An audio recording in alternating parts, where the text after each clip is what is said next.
Well, I had to sing Landslide 5 times, but I finally got her to go down. Oh my God, what is happening in here? So nice of you to join all of us. It looks like a serial killer's basement in here. You said you didn't want to go online, so I brought online to you. By the way, Ratatoner. Hey, I told you I didn't want to meet a guy this way. Okay, fine. But just so you know, all of these men said yes to you. All of them? Take a walk with me. I expanded our search to outside the greater Pinebrook area, and I've grouped the men into categories of what might interest you. Every single one of these guys said yes to me? Every single one. We've got our single dads. Ooh, kind eyes, right? We got our widowers. That's a sad story, but we could turn that around. Ooh, and you're balding, but owning it. Ooh. Because I know you love a bald man. Oh my God, he's handsome. He's got a beard. Oh, there's a whole bearded section. Shut your face. Playing House Season 1 on demand. And watch the all-new season Tuesday, August 4th at 10 on USA. Come join me up here, ladies. Okay. Hi, guys. Hi, guys. Great crowd today, guys. Very attractive audience. Is it you? I just broke hey, this. watch out. Watch out now. This. Oh, God. I had to block the back of my panel so you didn't see my spanks. I'm so sorry. We're spanked within an inch of our lives, so if we pass out, just fetch a smelling salt. Someone or come whatever stand they behind did in my the old couch. days. Yeah, we'll pass it right under your nose, and you'll awake from 1,000 nightmares. So, ladies, after over a year, Yes. we finally have season 2. And who out there is a fan of Playing House? Because Who's a jammer? we've been waiting a very long time, as you guys have. So tell me about that process, that 6-month process where you're just sitting around going, is our show going to be renewed? Well, there was a mourning process because we thought we were dead. Grief, yeah. Not just in the morning, but No, all the time. all day long. There were a lot of wearing of loose-fitting pants. Yeah. We watched Oprah's favorites that I had saved on my DVR just in like 5-minute increments. so we could spread it out. And we really did think the show wasn't coming back. But we couldn't, we kept meeting to come up with something new, but we couldn't because it felt like there was more to tell with this story. Yeah, we kept trying to write screenplays, but all of our ideas were about bird bones. Yeah. One of our we were like, I don't know. But I mean, really, honestly, we thought it was dead. It'd been a really long time. That's a long time for a show to come back from the dead. And then what was weird is that our fans did not let up because they're a very aggressive group, but in a very polite way, if that makes any sense. So they were like, hey, we're still loving this. Please bring it back. Please bring it back. And they didn't stop. And then the press kept coming out, and their headlines got more and more insulting, which were like, what are you thinking? Now we're pissed. You know what I mean? Yeah. Bring it back. And then honestly, it's like, you hear of shows about fans bringing a show back, but really our show was brought back by the fans and the press, which was amazing. And so we got a call, and we thought it was a prank show, and we kept screaming, "That's not true! Shut up!" I think I punched a drywall, and then You were, yeah, and then we started writing again, like and we were 2 just weeks so later. happy. Yeah. So when was the filming process after you guys started writing? What was it, or when was it? When did you guys start filming? We wrote for like 4 months, and then we started shooting right after that. It must have been great to be back on set. Well, here's the thing. For this, our mantra for this season was we were going to have the time of our lives. So we made it like a dream board. And we went around the room and we were like, everyone, what is your dream? Who do you want to write for? Who Kenny do you want to Loggins. meet? Kenny Property Loggins, Brothers. the Property Brothers. Angela Darius Lansbury Rucker. was up there. We almost got her. We did shout out to her, though. Yeah. We did shout out to her. Fingers crossed, she'll still be with us next There was like a season. secret plot because she was in LA to do the Blythe Spirit. And we were going to sneak backstage and like woo her with our, feminine wiles. It's so weird. Anyway, we have the strangest obsessions. Darius Rucker, who you may remember as Hootie and the Blowfish. But he's a huge country star now. He's playing for sold out stadiums all across this greater nation. A little too busy, right? Yeah. No, but he wasn't. I DM'd him because he tweeted, seriously, season 1, like episode 4 or 5, he tweeted that he couldn't wait to get home and watch Playing House. And I was like, what are you doing? What? And then we reached out to him, and I was like, straight up, do you really watch our show? And he was like, yeah, man, I can't get enough of your antics. Bocephus is what he loved. He loved Bocephus. That really hooked him. Lennon plays who she just dresses as a redneck man, which touches my my real roots. Yeah. And she then tries to touch my roots too. As Jandana, I'm not interested. You got great roots. So anyway, we reached out to him for this season because we have the episode where Maggie goes on these Tinder dates, and we were like, is there any way you're going to be in LA on this day when we're shooting? And there were like 2 days went by, and I was like, that's not crazy. happening. He put out a restraining order. And then he wrote back, and he was like, I am so in. I have a concert the night before, but I will get on the first flight the next morning. And he flew from Nashville, where the night before he had played out at sold-out CMA Festival, which had like 75,000 people. And then he came to our tiny little place. Smelly set. And then he said something like, oh, my wife said I can make out with either of you if it's in the script. And I was like, it's not in the script, but just give me 1 second. I was just like, they both make out with both of them. He's very handsome and very professional and very talented. And he sings my voice. I'm getting married in September, and his song is my wedding song. What are you talking? Wagon do you want wheel? him to come to your wedding? We'll ask him. I do. Please do. I'll ask him. He'll probably do it. What's the song? Hold My Hand? Only Want to Be With You. Yeah. Yes. And apparently his wife is from the place where I'm getting married, so I'm like, there's a shot. In Jersey? Jersey? Yes. Yeah, What? she's from Jersey, y'all. She's It straight can up happen Jersey. to you. She's a straight up Jersey girl. Guys, make this happen for me. We will. I'll put it on the list. Then we wrote Kenny Loggins this psycho letter that had a video attachment. 3 video attachments. Of Lennon at one of his concerts in Long Island, where he climbed onto the table she was sitting at and onto the tiny little seat, whatever they're called, right in front of me with his snakeskin boots that were like a mile long. Right, and he was singing balanced. right to her and her friend. Just on, and we were going, oh my God. Because he was moments away from us. Yes, and he agreed. Awesome. So he came and was in our finale. He's in our finale with Bocephus. And Jandana. And the Property Brothers, there's 2 of them. So what goes on with those 2 and you twos? One of the Property Brothers licks Lennon's neck. And the other one suckerfishes it. Let's give some context. Every HGTV fan is like, yes, the Property Brothers licking people's brother necks. versus brother. That's I mean, they're already asking for it, right? They are asking for it. That's like a porn title. Okay, let's keep it classy. Versus me. Ariana's so Maggie up there has her first sex dream post-baby, which for anyone that's had a child, you understand that you check out from your sexual self when the baby comes so that you can, give them milk out of your breast. Oh. This is all like those parts the 10th are so interview sore, she's and they're brought up human they're milk. out of context, don't come near them or I'll hit you, that kind of thing. Yeah. So then when you first start tiptoeing back into your, getting your groove back or whatever, with yourself. Jiggy with yourself, you maybe have a dream or there's some sort of awakening. And so she has a dream. Maggie has a dream that she has sex with both of the Property Brothers. Yeah. And so we're in the writer's room, and I was like, oh, my God, I want to see that dream. And I was like, no, we can't do that. That's crazy, That's crazy. Jessica. We don't do dream sequences in our show. I'm like, let's tweet them and see what's up. They were like, we'll be on the next plane. We put them in a pair of white jeans that were 2 sizes too small. Well, Jonathan had on a white flannel and Drew had on a white suit. And you understand that if you know their personality, their deal. One is a real estate agent and one puts up big the archways. drywall. Yeah. We filled a house in Pasadena with dry ice. We were in Glendale, but that's okay. Whatever. And I heard over the earphones Drew saying to Lennon, "Do you mind if I lick your neck?" And they really went for it. And you fainted. I said, "Yes, you may. Yes, you may. It's covered in makeup, so enjoy yourself." It was amazing. It was legitimately amazing. Wait till you see this tag. Anyway, so those are the dreams that we've only asked 2 questions and we've talked for 45 minutes. Everyone's totally bored. That was the best talk I've ever had. We're gonna slow it down. I feel like we're on speed right now. Okay, we'll slow it down. Okay. So guys, you did have a series before this one called Best Friends Forever. Yes, we did. Thank you guys. You're very sweet.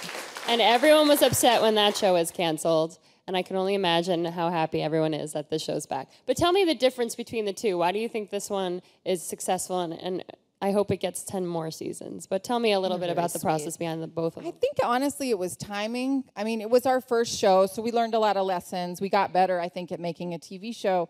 But also, just like TV is different now. What's successful now would have gotten canceled, then. So you had to have a lot more ratings back then to stay on the air. It was crazy that we got on NBC, a network show for even 6 seasons with millions of dollars as a budget. I mean, that was straight crazy because we'd never done a television show before, written it. Right. Nobody should have allowed that to happen.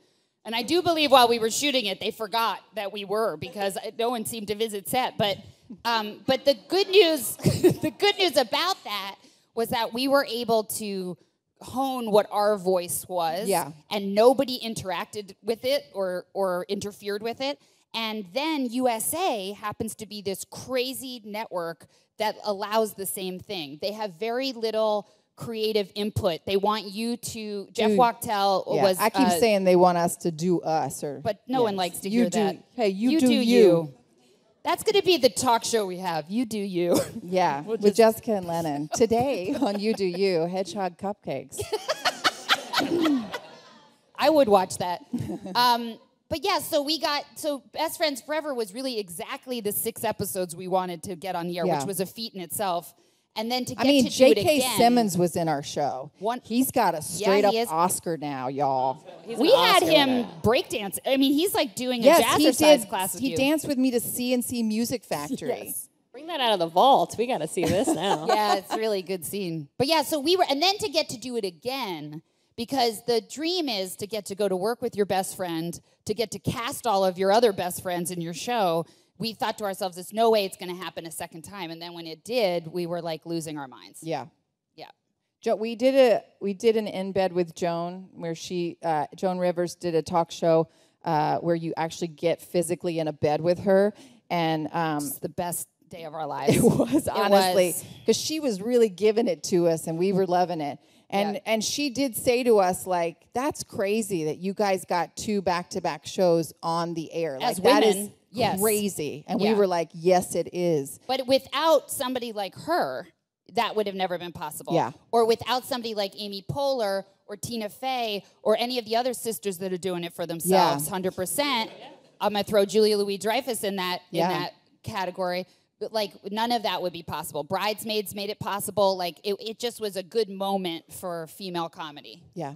This is the year of the female comedian, I feel like. 100%. With Amy Schumer, she's bringing it every day. Schumer's keeping it right and tight. Yeah. She's crazy. Yeah, she's doing it. She's right? so I saw her funny, dressed as she's Princess totes Leia. cool. Oh She's my totes God. cool. That sketch, when I saw that sketch where the girls are complimenting each other on the street. Have you seen that one? So the girls are going around complimenting and they deflect. No, I got it at Marshall's. No, I look ugly as shit. Yeah. And then one girl comes in and is like, thanks, I know, I'm feeling like I look beautiful today. And everyone starts murdering each other. Because for women, that's it. Like, you have to connect where your faults are. So when Jess and I met and we did yoga together, and we had never taken yoga, but we were lying that we had, and we were upside down with our heads on a block in some advanced class, and we like made eye contact, and we were like, this is weird, right? Yeah. That was it. We were friends forever. And then we went and got turkey chili and a bunch of fries, as many fries as we could shove in our mouths. Yeah. And then I knew that was, that's when you forever. knew. I knew when we were upside down. You knew when we hit the fries. Right. Yeah. Right. So I do want to talk a little bit about your real life friendship. Sure. So tell us a little bit about that, the origins of this beautiful relationship. Well, you just heard a sneak peek, but Lennon and I were both learning to be comedians in our early 20s at the Upright Citizens Brigade Theater. Yeah, great. Such a great place. There were very few women there at the time. And so that we didn't get put on the same team. Jess was already on a team, this team called Mother, that was like jam-packed with all these killer improvisers. Jason Mantzoukas, Scott Armstrong, wrote Old School, all these amazing people. And I was just starting to take classes, even though I'm a little older than Jess. And we kind of like saw each other, and we were like, oh, you're wearing a sweater set. That's weird. In this dirty basement, saying all these filthy, filthy things. Because I do remember thinking, like, there's got to be something terribly wrong with her. Why is she acting like a pterodactyl? Right, to have gotten her to this island of lost toys we've all found ourselves in. I need to know more. But then I stalked her. Well, then you got that Wendy's commercial. Oh, and everything changed. And everything changed. I became the Wendy's salad lady, and everything changed. I used my tongs as a castanet, and I feel like that was the moment. That was really the button turned of the for me. scene. You buttoned the whole scene. Everybody couldn't believe it. So then you went to LA. So I moved to LA, and then Lennon came out for pilot season, and we were respectively crying in cars alone in various Target parking lots. We didn't realize that. But the transition to Los Angeles is a lonely one. And so I got wind of the fact she was doing said crying. I asked if I could just pick your brain about, like, how do you live away from the person that you love for the thing that you love to do. And then you gave me some insight, which was really sweet of you to do because you didn't know me at all. No. And then we did the crazy yoga class, and then we started to come up with that TV ideas. What Lennon doesn't know is I was secretly This is all stalking a lie. her. She's lying to you right now. That's not true. For at least a year and a half That's leading not up to true. that. I saw her one-woman show, and I was like, true. I have to have her, and You I did won't think I was stop until funny. I do. I did. I remember her one-woman show was so funny, I had to physically hurt the person next to me. Who was Brett Gelman? Brett Gelman. I just had to give him repeated dead arms because Lennon was so funny. But I never thought I'd find another woman to write with. I just thought no one else is going to want to write my Gilmore Girls meets the UCB. Like, who else is going to be that? And it was this weirdo. So tell me about the time when you guys just first sat down and you were like, let's write a script. Did you have a lot of Bloody Marys? A little it was a vodka and daytime. juice? We were not drinkers so much. No. It was a daytime affair. It was at a tiny little table in Santa Monica. Chili was involved. Yeah. And Maybe a veggie burger. We started coming, and I felt when we started talking that Lennon and I were childhood best. It felt like we'd known each other forever. It's really like when you meet, the person you're going to spend the rest of your life with. That's how it felt to me. I was like, oh my God, where's she been all my life? Yeah. And then I had to calm it down. And then I came home and I told my husband, I'm going to write with her for the rest of my life. He's like, you better not have said that to her because that you scare people away.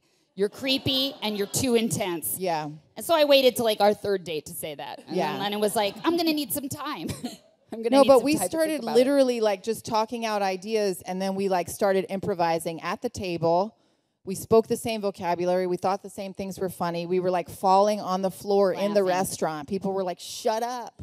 Yeah. It's Santa Monica. Let's be quieter. Yeah.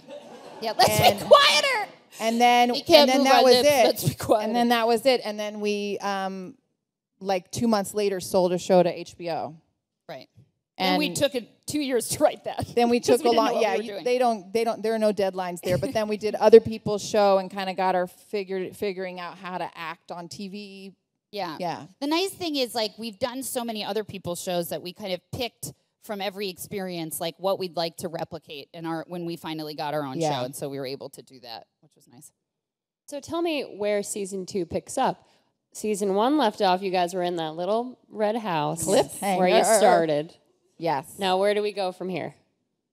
Well, we had a 6-week-old, and if you will recall, no spoiler alerts, but Mark had told Emma that he couldn't see her anymore, that Bird Bones was forbidding it because there was too much between them. Yeah, too much history. And I said, you always have a part in our family, and I told her that the baby's middle name was going to be Emma. Yes.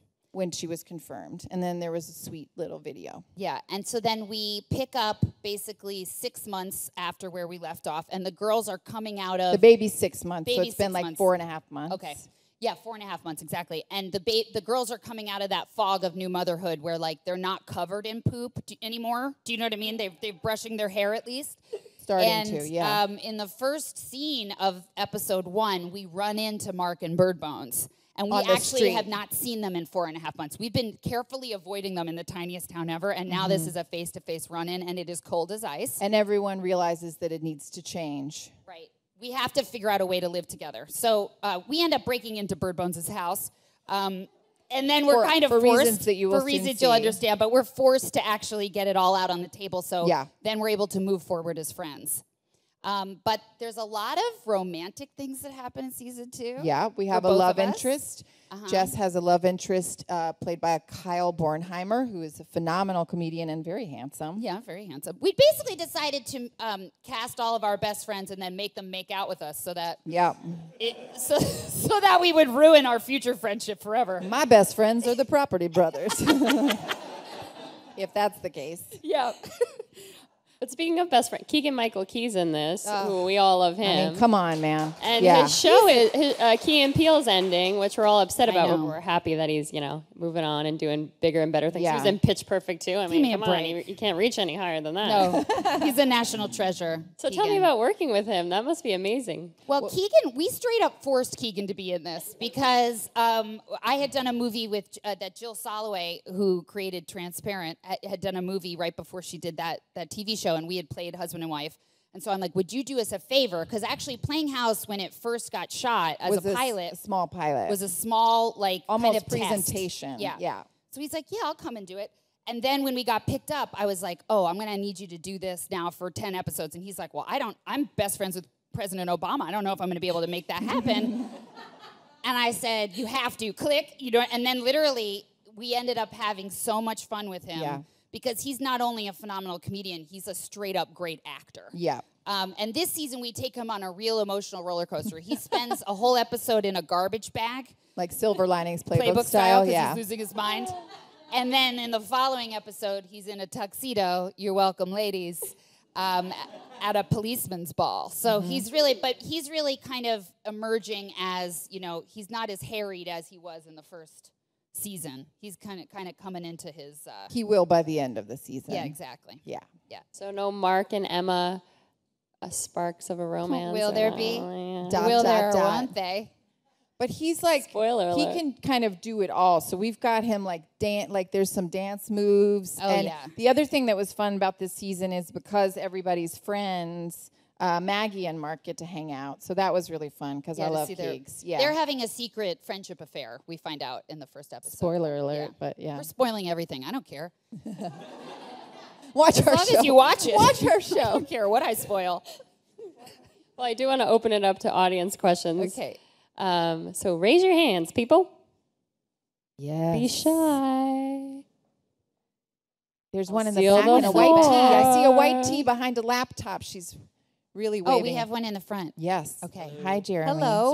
So, first off, I want to say, womp it up. Oh, Yes. Turn around. Got to get that in there. So, you were discussing about how you two trained at Upright Citizens Brigade, so I was hoping you could kind of talk about any improv elements that come into play with Playing House. What a Thank great you. question, Jeremy. Well, Jeremy, you're a phenomenal looking man.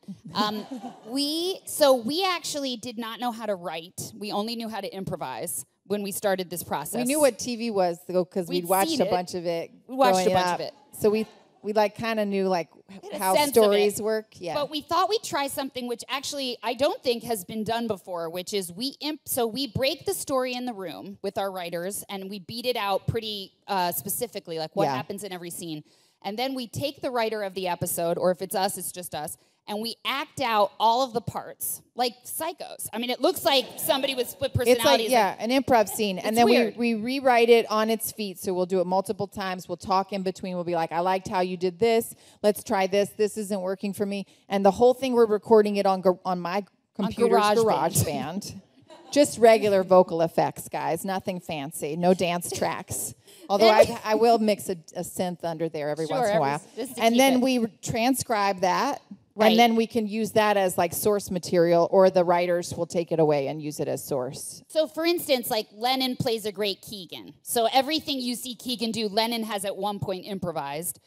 Even like, let's say a romantic scene, let's say if there was one between Emma and Mark, just know that Lennon has at some point been doing that with me in a tiny office with a writer watching who is begging to be let out of the room. Nah, they love it. They're like, please, can I step out? it. We're like, you're going to sit and you're going to watch it. You're going to watch Lennon go like this to me. But that's also, it was You can't the only... hear that on the GarageBand track. can't. That's just for fun. Yeah. Lennon says things to me I wish a man would, but I digress. I'm a great man. It was the only way we could figure out how to capture the way real doing girlfriends this. talk. Not funny. You're not funny.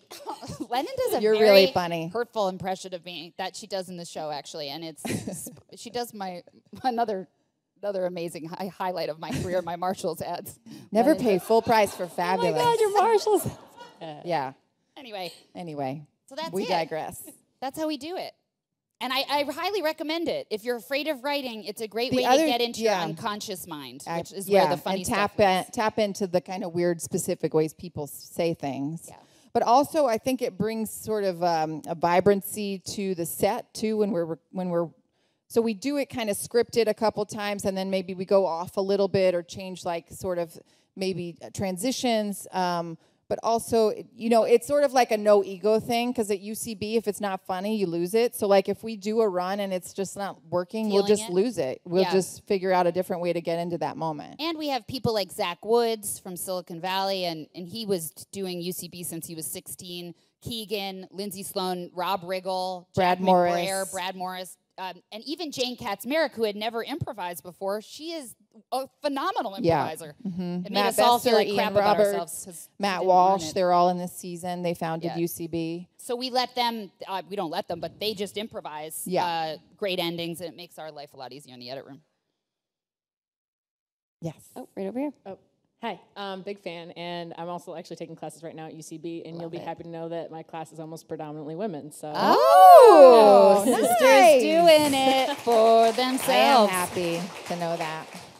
Question, so now you've pitched 2 shows. What has the pitch process been like for both shows, and how's it different, and what is it like? Our pitch process is super weird. We thought that everybody did this. What we do is we come in and we, talk like normal people about the characters, but then we act out scenes in the room.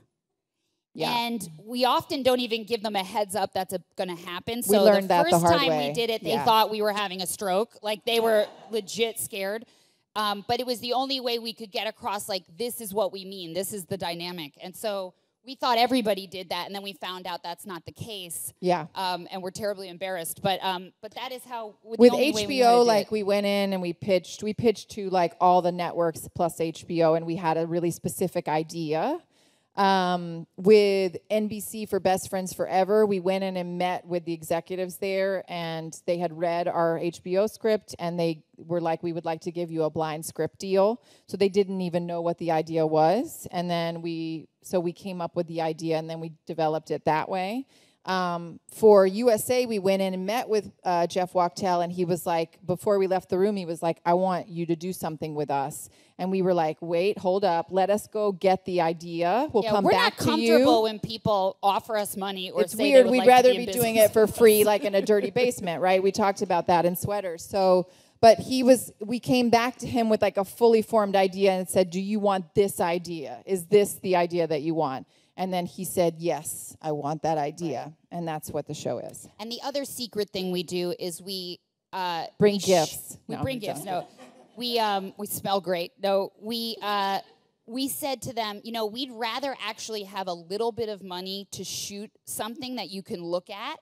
And then if you like what you see, then we can go ahead and shoot the show. But it was better for us because often a script, it's really hard, especially with our scripts, to know how it's going to sound until you see it. Yeah. And I think since the connection is the show, like, you want to have a visual proof of that. And also we asked to shoot the full thing as opposed to just like a sizzle reel, because the journey that you go on with the characters from start to finish needs to feel really satisfying. And then by the end of the pilot, hopefully you're like, oh God, I need more. And we didn't know if that was going to translate after 7 minutes. Right. Oh, right here. So you mentioned Zach Wood's character as one of the funniest parts of the show. I was just wondering if you wrote that role with him in mind or how he got involved with the show. Yeah, we did. Zach and I were on our first improv team together. I think he was like 18 years old or 17. Yeah, he used to take the bus in. From Bucks County. Yeah. And I just am obsessed with him. We both are. He's one of the funniest people in the entire world. And there's something about Lennon and Zach. They're both real weirdos, skinny weirdos. And we have an were improv team called Skinny Business. Yeah. And we were like, I got to see those two as brother and sister. And so we named the character Zach, again, not having asked him if he wanted to be in the show. And then luckily, even though he's been doing, Silicon Valley, we've been able to get him. And he has a really funny 2 episodes in this season, especially, but actually both are equally hilarious. Yeah. He's also a national treasure, the skinniest one I've ever seen. This is going to be our last question. Who would be your top 3 dream guests for season 3? Oh man, Amy Poehler, Julia Louis-Dreyfus, and Oprah. Michael Jackson, raised from the dead. I mean, if we're going for it, Oprah. Yeah, let's say Oprah. Or the prancing. And if they're not elites. available, the Barefoot Contessa, I would love to have her on. I would. Yeah, we've thought about her as well. Yeah. I think she'd be great. She would be great. Great. She'd The do great Property craft Brothers service. bring him back. Yeah, that would be a great. Maybe we get a house in the Hamptons next to Jeffrey and her or something. Something like that. Well, this has been so much fun. You guys are hilarious, well, obviously. But thank you guys for being here. And make sure you watch Playing House, which is on tomorrow. Thank you, guys.